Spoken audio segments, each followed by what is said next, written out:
Hello guys, you alright? This is Red Pill Phil, back at work. I want to talk about my final thoughts on the D.F.L.A. and all the shenanigans that went on in Birmingham over the weekend. It was an absolute pleasure to attend. The amount of people that I spoke to was absolutely amazing.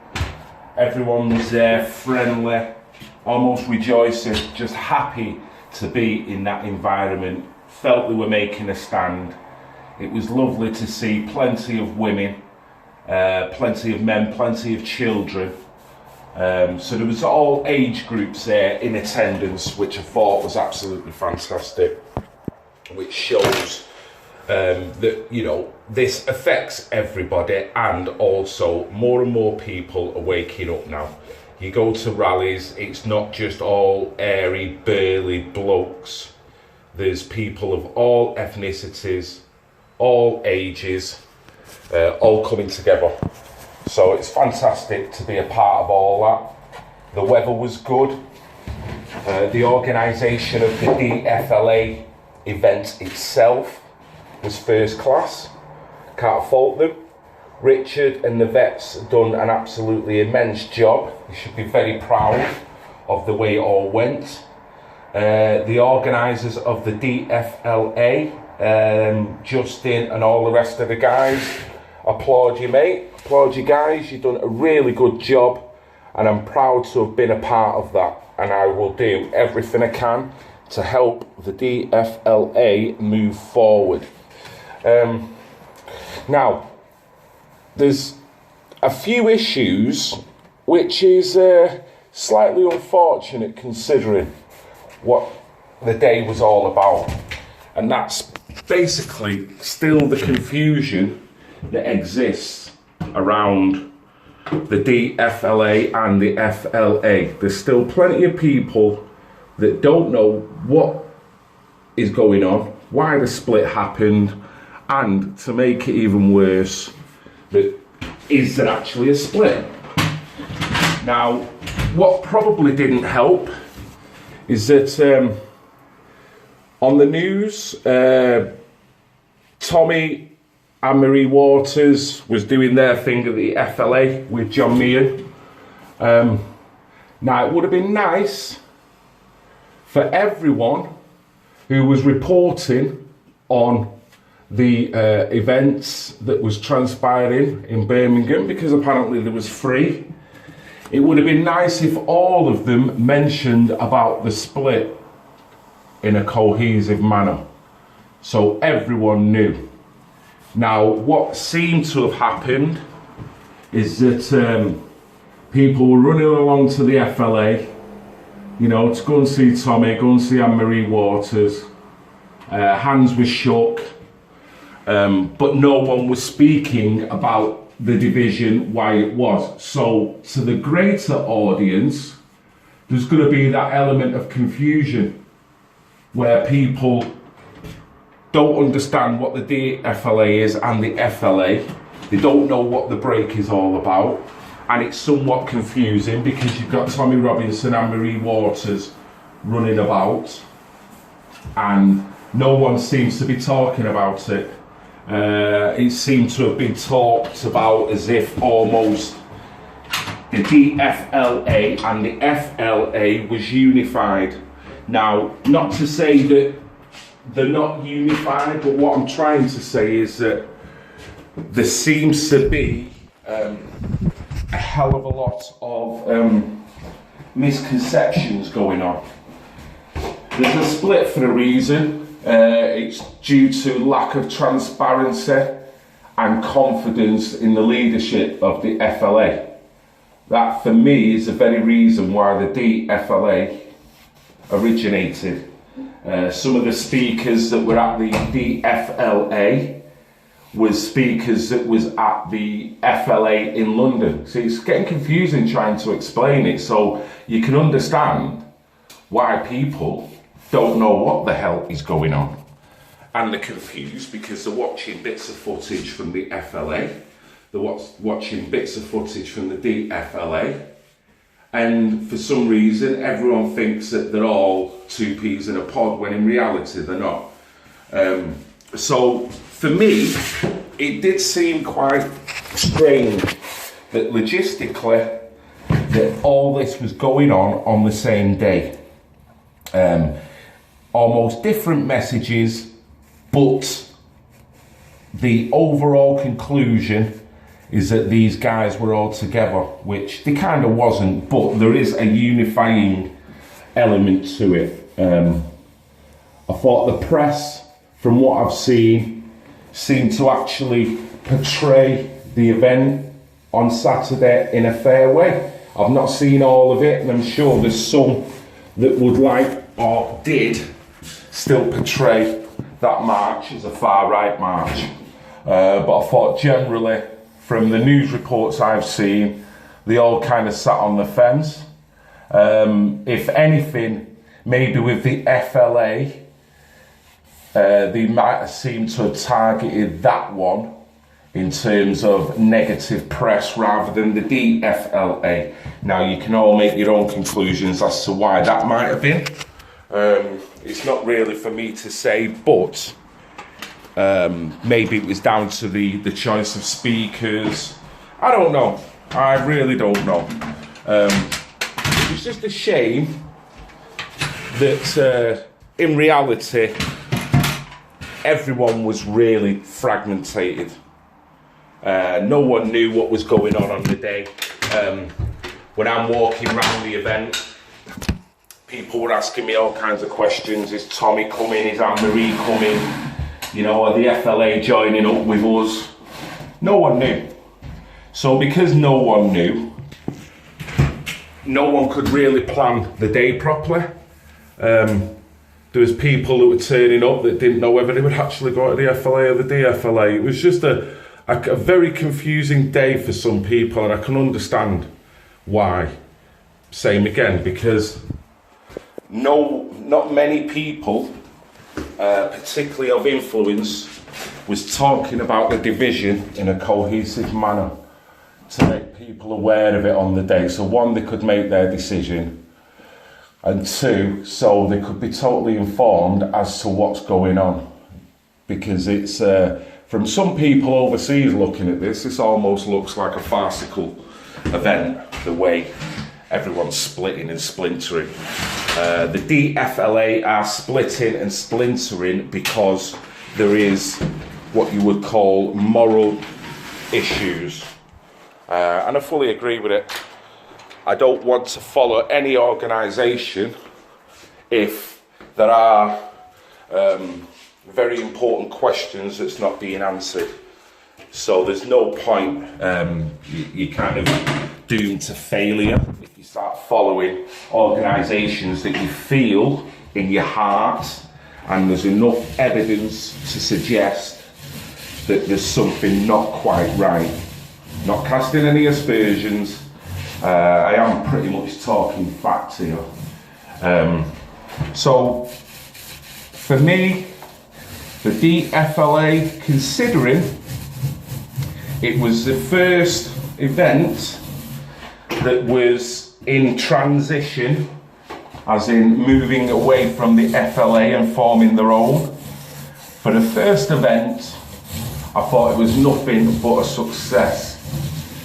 Like I say, all the organisers, everyone involved, it all went brilliantly. I'd like to thank the vets, Richard, Dan, Phil, all the rest of the guys, all come down, look very dapper in their uniforms, as it were, wearing their medals with honour. You know, it gives you that mental picture of what these guys have gone through.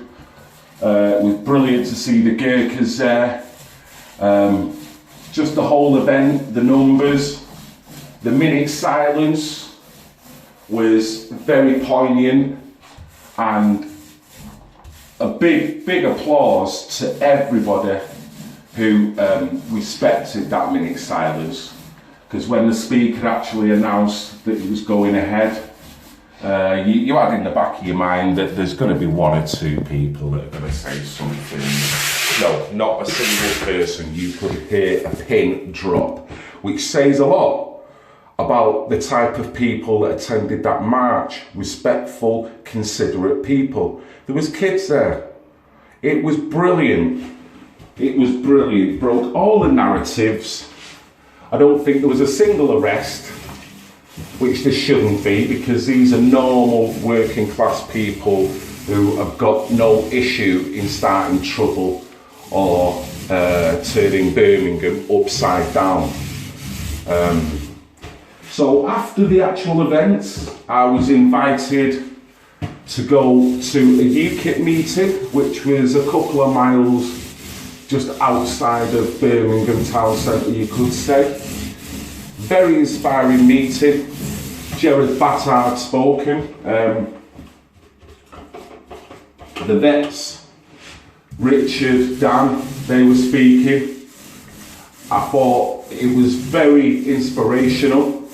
I thought the rhetoric that Gerard Battard was talking, it certainly got my vote. You do feel that there's a man that is on the change. He's not afraid of speaking his mind. And that's the type of rhetoric that appeals to me and a lot of other people. So it was a very inspirational meeting that makes me want to get involved with what UKIP are doing even more, if I'm going to be honest. I did record the event, but for some reason the audio on playback didn't work at all, so it's obviously something I never done properly. So I do apologise, because it was an hour meeting. It was a bit of a Q&A as well, so people got to air their views. And there was very good questions brought up. Everyone was very attentive. So it was an absolutely brilliant meeting to go along. A great fitting end to the day of what had happened earlier on. Now, the strange thing that happened as we was leaving, something very weird. We were coming out of the venue with the idea of just walking 60, 70 yards to the end of the street and then turning the corner to go left, to go another 100 yards. There was a pub there, get some food, get some drinks, do a bit of socialising just before I got the train home with John Lawrence, who was my bodyguard for the day. Thanks a lot, mate. And his sentence of the day was, "We're under pressure, Phil," because he was seeing that I was kind of getting delayed and delayed and delayed. So he was there to metaphorically kick me up the arse and keep me moving. So thanks a lot, John. It's much appreciated. So we was walking out of this meeting and we were all in good spirits, pretty nice. As we was walking up to the corner to make a left to go up to the pub, we noticed there's like a corner shop of a particular brand, which is not important, but this corner shop, we noticed there was two white chaps with bricks. Literally. I mean, it was so coincidental, it was strange. So we were about to turn left. The shop in question was over the road. So none of our party was near them. We were literally going that way. They were over there, they had bricks in their hand, they were just lobbing it at the windows. The windows were toughened glass, so these muppets found it difficult to actually penetrate and break the window. So it was just bouncing off the window, dropping back on the floor, dropping back on the floor. Now, I believe, in hindsight, one of the ladies who I was accompanying as we was walking up to this pub said that they heard one of them calling the shop owners packy bastards and then just bricking it. So they were doing it, and everyone was kind of gobsmacked, going, what's going on here? You know, because no one really made the connection, you know? So, next thing you know, I heard a big scream, like, "Oi!" And I looked back and it's Richard. Richard had just come out of the venue, so he was like 30, 40 yards behind us. He'd seen what had happened and he instantly just got into kick-ass mode, really. Now, once these chaps heard him, they just dropped the bricks, got on their toes. By this time, one of them had actually broke a window. these guys was not looking at confronting any of us. There was no word said to us. They didn't use weapons. They didn't throw any bricks. It's like they just wanted to smash that window and then leg it. Now, if Richard wouldn't have intervened, I don't know how far they would have took it, but it did look like they wasn't there to get on our case. They were just there to do that, which raises the question, is that just a coincidence? Or was that a little bit of infiltration? Don't know, can't prove nothing. It just seemed very weird. It seemed that almost, was that designed to demonize people who was leaving the UKIP? Because that would look very good on a headline. I could just see it, yeah? Asian or Pakistani shop owner gets window smashed, has racial slurs as the UKIP meeting spills out onto the street. So you can see the narrative they're building. Now I can categorically say, and everyone who was with me will agree, these guys was nothing to do with us. They wasn't in the meeting, and they certainly wasn't about, no one knew them. They were just two random guys there, whether they were paid agitators or not. There's been all kinds of accusations as to who they may have been representing. I can't say for sure, so I'm not going to speculate. All I can say, they wasn't involved with what we was doing. But you can see the level of deviousness that's going on. To me, that was presented to demonize us. Yeah, it was too coincidental. A racial attack straight as we're leaving, you know.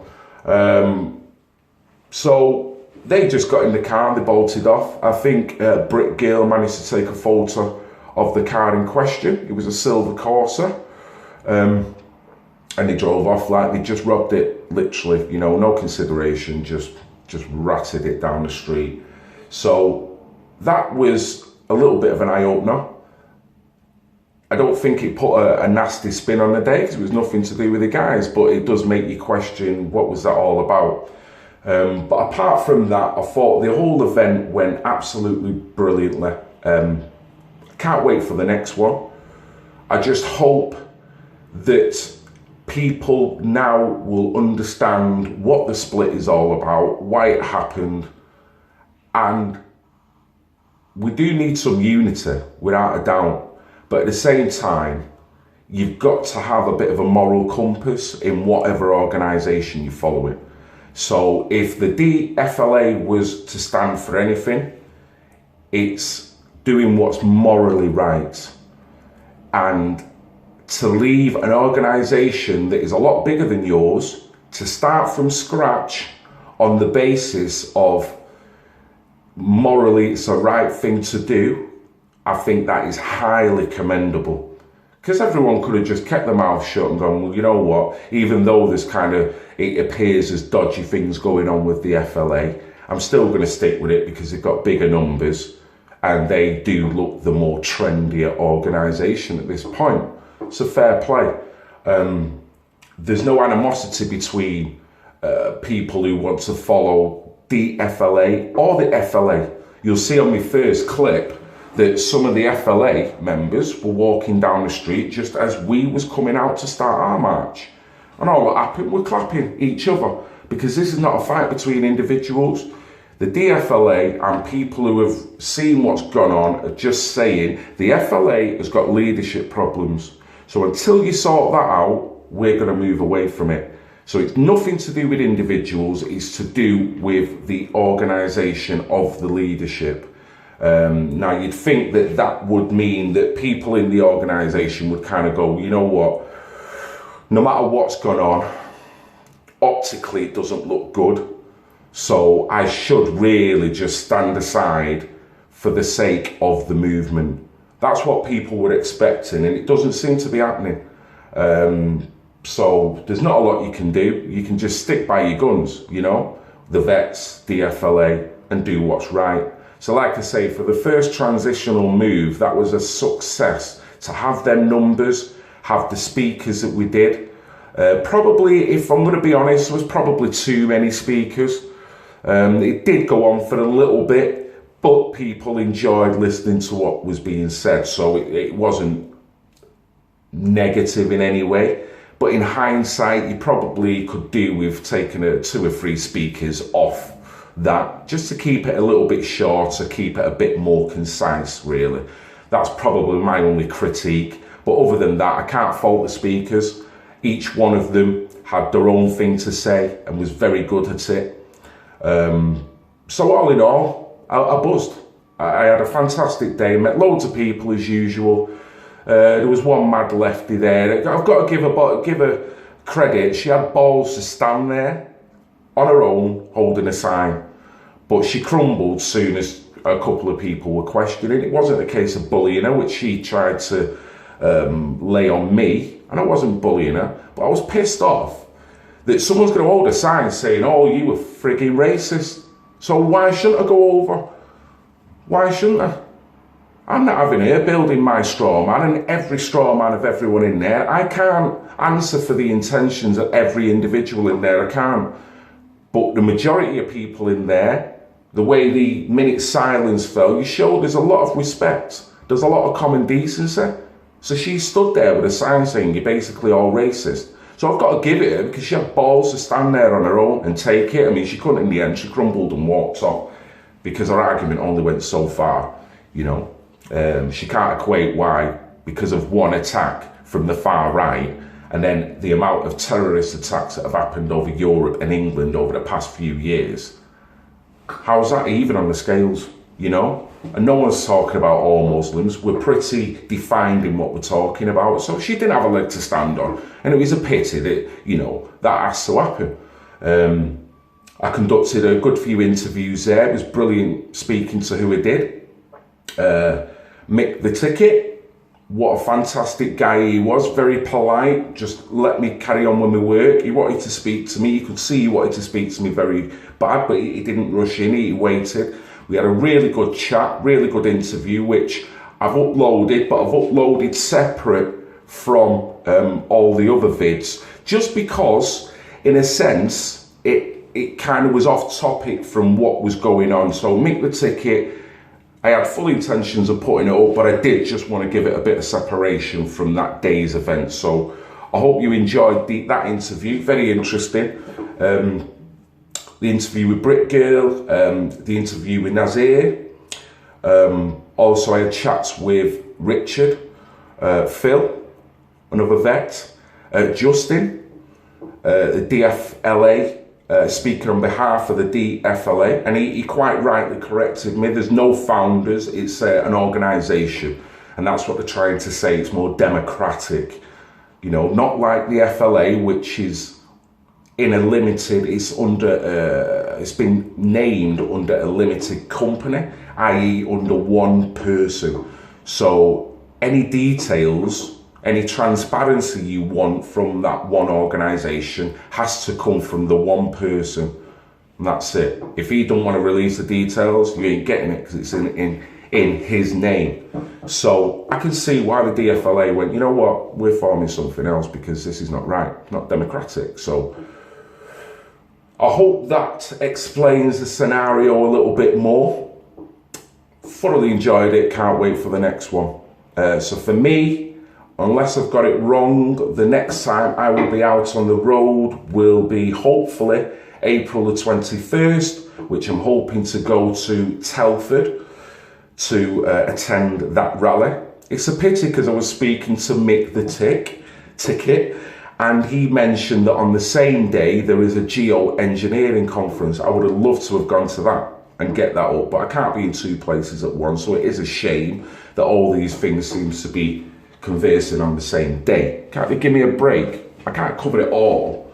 You know, I'm not an octopus. So shame on you guys for organising everything on the same day. We've got 365 days in the year and you're doing everything on the same pissing days. How can people attend it all? So we need some cohesion and organisation between you guys so people can actually attend these things. So I'm hoping I'll be able to get to Telford. Other than that, guys, I'd like to say thank you very much to all new subbers. I'm on the verge of hitting 8,000 subscribers. Absolutely awesome. Thank you to all the positive comments that are coming through. Apologies if I've not got back to you. Because of the more volume of subs means the more volume of comments. Couple that with the Facebook Messenger messages that I'm getting. Whoa, I'm just swamped. So there's only so many I can kind of get to. And I will try and get to as many as I can. There'll be some that will just end up falling between the cracks. So I do apologise. Please don't take it personal. And it was fantastic to be there and a part with everyone there. Consciousness is rising. We're waking up and showing legitimate redress of grievances in public in a positive manner, like that event over the weekend, will only break the narrative and get more considerate, decent folk out to join these organisations. So get yourself down to the next one, guys. Hope to see you there. So hopefully everything will stay positive and the truth will come out at some point. So thank you very much, guys. This has been my final thoughts. I hope you've enjoyed. Thank you very much to all people who've donated to my PayPal. You don't know what it means. It just means now I can relax a little bit. There's little bits of equipment that I'm looking at buying. And now realising I need a new selfie stick because it's not working, having that one. The bloody camera's wobbling all over the place. So I need a proper one. Only when I was looking round and seeing other journalists with their cameras and the big tripods and the big fat cameras, and I'm there with my little ass bloody selfie stick, my phone. The pictures off my phone are perfect, so I don't need to amend that. It's just the actual platform itself, the selfie stick. So like I say, there's little bits of equipment. My travelling expenses are now going to be pretty much covered for. But if you would like to donate, thank you very much. If you want to donate, it's paypal.me/redpillphil1. That's paypal.me/redpillphil1. Thank you to everyone. Thank you to repeat offenders that keep donating. The same names are coming up time and time again. I notice you guys. Thank you very much. There's some that have put a hell of a lot in PayPal. So I don't know, the gratitude that I've got for you guys is off the chart. So I do recognise that. And you guys are the ones that are facilitating me going out. So all the reports, all the interviews, all the attendances I make to anything is down to you. It's not down to me. It's down to the fact that you are financing me and making it easy for me to do it. So I've got to say, if it wasn't for you, it wouldn't be happening. So thank you very much, guys. All I can say now is like, subscribe and share. Pick yourselves up. It's turning. The truth is coming out. So with that, I'm going to say, I love you all of yous, even the pissing haters. So you guys take care, and I shall see you on the road on the next one. See you guys, and I love you all.